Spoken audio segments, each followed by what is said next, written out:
नमस्कार दोस्तों, कैसे हैं आप सभी दोस्तों। अलग अलग तरह की बंदूकों का अलग अलग तरह का मैकेनिज्म होता है, पर सभी बंदूकें एक ही बेसिक प्रिंसिपल पर काम करती हैं। फुली ऑटोमेटिक बंदूकों से अलग, जो कि लगातार फायर कर सकती है। सेमी ऑटोमेटिक बंदूकें एक बार ट्रिगर दबाने पर एक ही राउंड फायर करती हैं।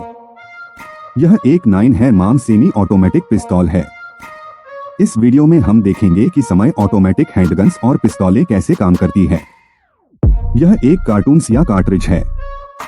इसे मैगजीन में लोड किया जाता है, जिसमें स्प्रिंग और फॉलोअर इस पर दबाव बनाए रखते हैं। मैगजीन का डिजाइन कुछ इस प्रकार का होता है कि कारतूस आगे स्लाइड होकर ही बाहर आ सकता है। इस मैगजीन को बंदूक में रखा जाता है। यहाँ पर बंदूक के अंदर के महत्वपूर्ण पार्ट्स दिखाए गए हैं। बंदूक को पहली बार फायर करने के लिए स्प्रिंग के अगेंस्ट स्लाइडर को हाथ से पीछे खींचा जाता है। इसके कारण कई चीजें एक साथ होती हैं, जिन्हें हम एक एक करके देखेंगे। स्लाइडर के मूवमेंट के कारण हैमर पीछे आता है। यह हैमर स्ट्रेड के जरिए मेन स्प्रिंग से जुड़ा होता है और इसलिए मेन स्प्रिंग को दबा देता है। यह हैमर के मूवमेंट को कंट्रोल करता है।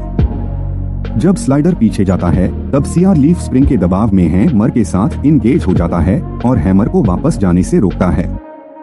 जब स्लाइडर को छोड़ दिया जाता है, तब रिक्वायर्ड स्प्रिंग के कारण स्लाइडर अपनी पहले वाली स्थिति में चला जाता है, जबकि हैमर शियर के कारण अपनी स्थिति में बना रहता है। इस प्रक्रिया को कहते हैं।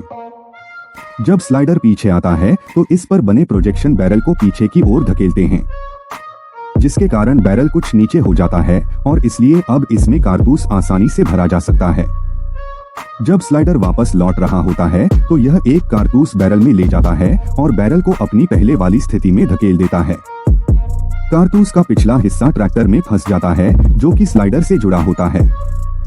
पिस्तौल अब फायर करने के लिए तैयार है। जब ट्रिगर दबाया जाता है, डिस्कनेक्ट करके माध्यम से धकेल दिया जाता है, जिसके कारण यह हैमर सीरीज एंगेज हो जाता है। हैमर फ्री है और मेन स्पिन के दबाव में यह फायरिंग पिन, जो कि स्लाइडर में फिक्स्ड होती है, से जा टकराता है। बदले में यह फायरिंग पिन कारतूस के प्राइमर पर स्ट्राइक करती है। प्राइमर में इंपैक्ट सेंसिटिव एक्सप्लोसिव होता है, जो फायरिंग पिन के टकराने की वजह से जल जाता है। इसके कारण कार्टून्स में रखे पाउडर में आग लग जाती है, जिसकी वजह से बहुत सारी गैस पैदा होती है और इस प्रकार बुलेट के पीछे की जगह बेहद हाई प्रेशर गैसों से भर जाती है। इसलिए बुलेट पर पीछे से पल लगता है, जिसके कारण बुलेट बहुत तेज गति के साथ बैरल से बाहर निकलती है। बुलेट के बाहर आ जाने पर यह गैसेस एटमॉस्फेयर में चली जाती है और अब यह बुलेट पर कोई बल नहीं लगाती है और बुलेट अपने मोमेंटम के कारण आगे बढ़ती जाती है। बैरल में कुछ लकीरें और खांचे बने होते हैं, जो आगे बढ़ते समय बुलेट को स्थिरता के लिए घुमा देते हैं। यह कैसे है, बंदूक पर भी समान और विपरीत बल लगाती है, पर क्योंकि बंदूक काफी भारी होती है, इसलिए इसका एक्सेलरेशन बुलेट के मुकाबले काफी कम होता है और इसलिए ये पीछे की तरफ ज्यादा गति प्राप्त नहीं कर पाती। विस्फोट की कुछ एनर्जी स्लाइडर को पीछे ढकेलने में इस्तेमाल हो जाती है। केस या खोखा स्लाइडर के साथ पीछे आता है और इंजेक्टर की मदद से बाहर निकाल दिया जाता है। जब स्लाइडर पीछे की तरफ जाता है, तो इस पर बने स्लॉट की मदद से यह डिस्कनेक्टर को नीचे की तरफ खिसका देता है।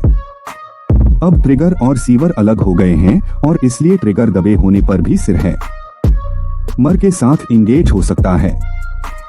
जब ट्रिगर छोड़ दिया जाता है, तब डिस्कनेक्ट लीफ स्प्रिंग के दबाव के कारण स्लाइडर के स्लॉट में चला जाता है और अब बंदूक फिर से फायर की जा सकती है। ग्रिप सेफ्टी बंदूक को अपने आप फायर करने से रोकती है। जब बंदूक को हाथ से पकड़ लिया जाता है, तभी ट्रिगर डिस्कनेक्ट करके जरिए शिर को मूव कर सकता है।